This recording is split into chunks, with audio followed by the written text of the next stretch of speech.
200 मजदूर खेत में पसीना बहा रहे थे। वो सुबह आए थे रोटी के लिए, लेकिन शाम को उन्हें ऐसे पकड़ा गया जैसे उन्होंने कोई जुर्म कर दिया हो।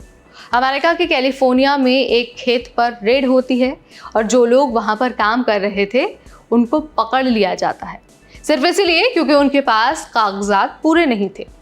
और इस पूरी भगदड़ में एक मजदूर की मौत भी हो जाती है। मजदूर का नाम था हाइमी। हाइमी कोई आतंकवादी नहीं, कोई अपराधी नहीं, बल्कि एक खेत का मजदूर था। हाइमी के बारे में हम आपको अपनी पुरानी वीडियो में बता चुके हैं, चैनल पर जाकर आप देख सकते हैं, नहीं तो आप हमारा डिस्क्रिप्शन बॉक्स भी चेक कर सकते हैं। लेकिन आज इस वीडियो में खास तौर पर हम जिनकी बात करने वाले हैं ना, वो हम उन 200 मजदूरों की बात करने वाले हैं जिन्हें रेड के दौरान परेशान किया गया। और आपको ये भी बताएंगे कि कैसे आइस की रेड की वजह से अफरा तफरी मच गई थी। Hi everybody, you watching NBT tech ed and I am your host Neha Upadhyay. चलिए सबसे पहले ना आपको विस्तार से बता देते हैं कि आखिर हुआ क्या। तो देखिए, कैलिफोर्निया में एक कैनबिस फार्म है, नाम है ग्लास हाउस फार्म्स। यहाँ पर हजारों की संख्या में प्रवासी मजदूर काम करते थे, खेती, कटाई, पैकेजिंग, सब कुछ। 6 जुलाई की सुबह यूएस इमिग्रेशन और बॉर्डर एजेंट्स ने यहाँ पर रेड मारी और देखते ही देखते फार्म को घेर लिया गया। करीब 200 मजदूरों को पकड़ा गया है क्योंकि उनके पास अमेरिका में काम करने के कागज यानी कि वर्क परमिट या फिर ग्रीन कार्ड नहीं था।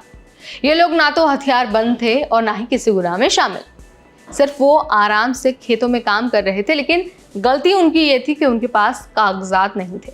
इस रेड का अंदाज भी वैसा था जैसे कोई आम जांच होती है। एजेंट्स हेलमेट और मास्क पहनकर आए। प्रोटेस्टर्स पहले से वहां पर मौजूद थे जो इन मजदूरों के हक में खड़े थे, पर सरकार पीछे नहीं हटी। धुआं छोड़ा गया, स्मोक गैस फेंकी गई और जबरदस्ती लोगों को पकड़कर ट्रकों में भर दिया गया। इस अफरा तफरी में हाइमी की मौत हो गई।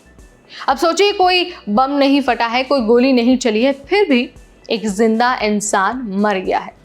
इस पूरी घटना के बाद कैलिफोर्निया की अदालत ने सरकार की चालों पर रोक लगाई है। जज ने साफ साफ कह दिया है कि सरकार किसी को उसकी नस्ल या फिर शक्ल देखकर नहीं पकड़ सकती है और हर व्यक्ति को वकील तक पहुंचने का पूरा अधिकार है। ये फैसला ट्रंप सरकार के उस अभियान पर सवाल उठाता है जो अनडॉक्यूमेंटेड लोगों को जबरदस्ती निकालने में लगा है।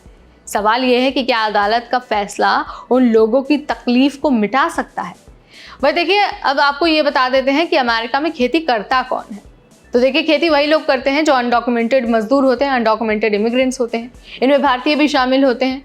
कहा तो ये भी जा रहा है कि जिन 200 लोगों को पकड़ा गया है उनमें भारतीय भी शामिल है, लेकिन अभी फिलहाल कोई ऑफिशियल रिपोर्ट इस तरह की सामने नहीं आई है। अब देखिए, रिपोर्ट्स ये कहती हैं कि लगभग 50% खेत मजदूरों के पास लीगल डॉक्यूमेंट्स नहीं है, मतलब आधी खेती इन्हीं लोगों के भरोसे चलती है। तो सवाल यह है कि जब काम लेना होता है तो कोई नहीं पूछता है कि पासपोर्ट है या फिर नहीं है, लेकिन जब सियासत करनी होती है, लोगों को खुश करना होता है, तो इन्हीं अनडॉक्यूमेंटेड लोगों को टारगेट किया जाता है। तो क्या खेत में मेहनत करना गुनाह है?